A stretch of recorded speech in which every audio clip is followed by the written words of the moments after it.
राज्यसभा का, जहां मायावती अपनी बात रख रही हैं। सभी दलों के नेताओं ने, सत्ता और विपक्ष, सबने उसको कंडेम किया। और आज भी दलित एट्रोसिटीज़ के ऊपर जो चर्चा हो रही थी, तो इस चर्चा में भी सभी दलों के माननीय नेताओं ने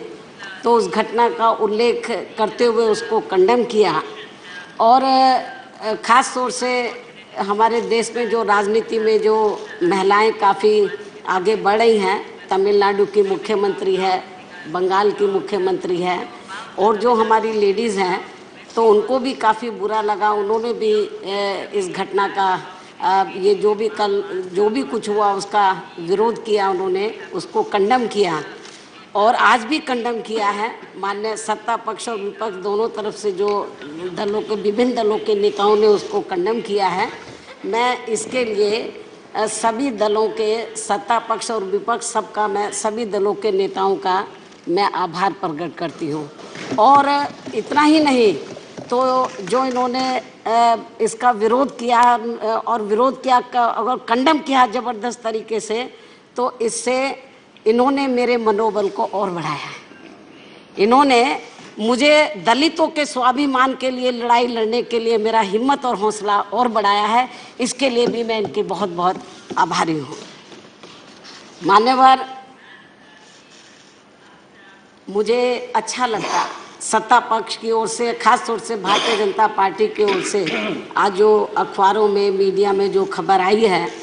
कि बीजेपी ने उस संबंधित व्यक्ति को पद से हटाया,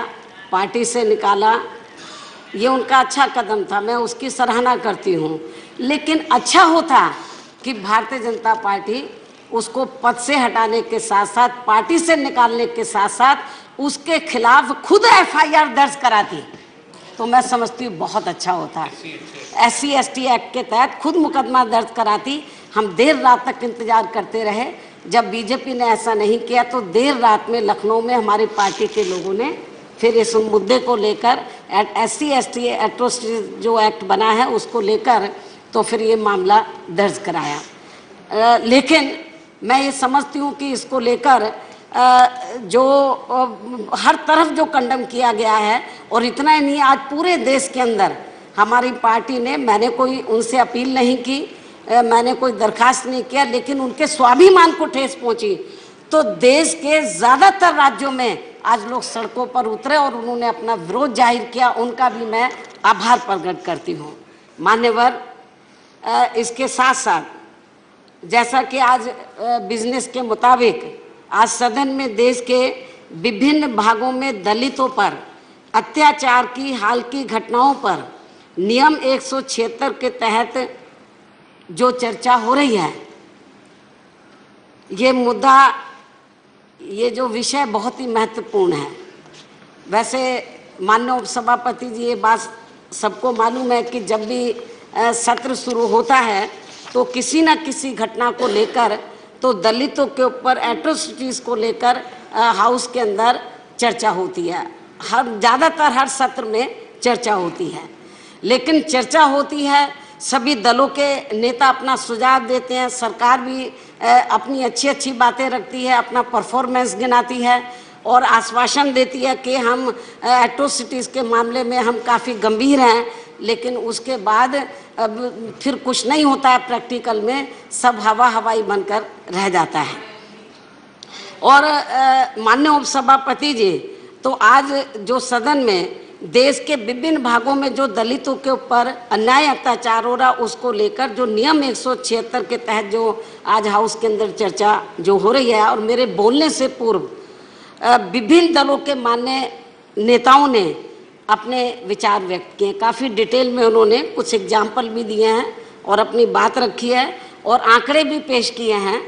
पिछली गवर्नमेंट के भी आंकड़े रखे हैं, इस गवर्नमेंट के भी आंकड़े रखे हैं कि दलितों के साथ के आंकड़ों भी बताए हैं कि कितने इनके ऊपर अत्याचार हुए, अन्याय अत्याचार।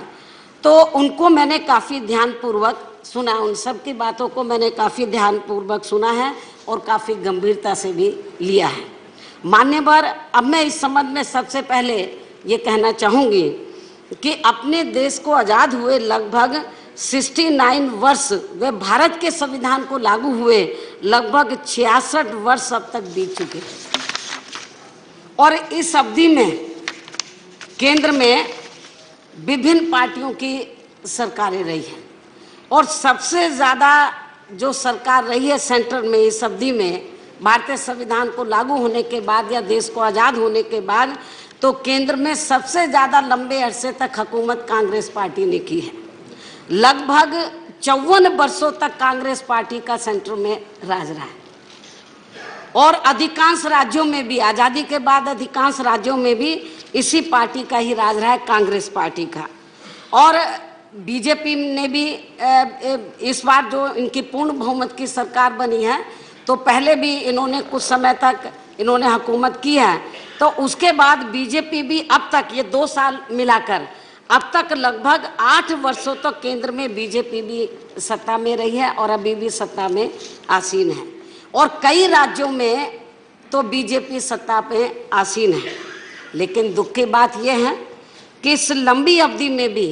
आज़ादी के बाद देश का संविधान लागू होने के बाद इस लंबी अवधि में भी देश में खासकर चाहे कांग्रेस की हुकूमत रही हो, चाहे बीजेपी की रही हो या कुछ समय के लिए अन्य और पार्टियों के सेंटर में हुकूमत रही हो या राज्यों के अंदर रही हो विभिन्न पार्टियों की, कांग्रेस और बीजेपी की, लेकिन दुख की बात यह है कि इस लंबी अवधि में भी